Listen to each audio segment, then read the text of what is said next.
My scars. I call them Ugly Betty and her sister. This journey started, I saw a mole on my knee. It looked so cute. It was the cutest thing and I was like, yes. So I was always showing it off and it started to grow and it changed form and I was like, well, that doesn't look the same anymore.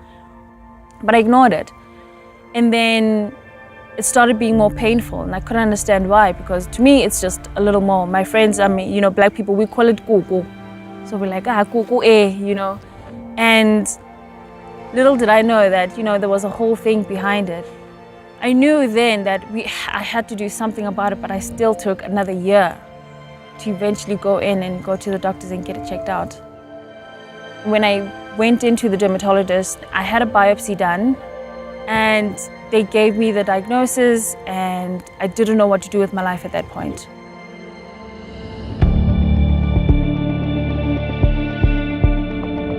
I was trying to figure out what skin cancer was, what it meant to me as a black person as well, to have this so-called white people's disease. Because we have that belief that, cancer is a white, old person's disease, and now here I am, a young black girl.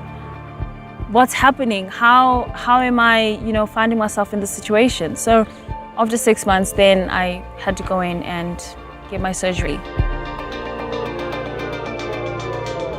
With skin cancer, more so malignant melanoma, it's such a dangerous form of skin cancer, and I was so fortunate that with my treatment I didn't have to go through chemo. I just had the surgical option and I didn't have to go through radiation as well, so I felt like I scored there, But the after effects of it are still with me to this day, because I have difficulty when I'm driving sometimes. Who would have thought that, such a disease would, end up giving me such side effects at the end of the day.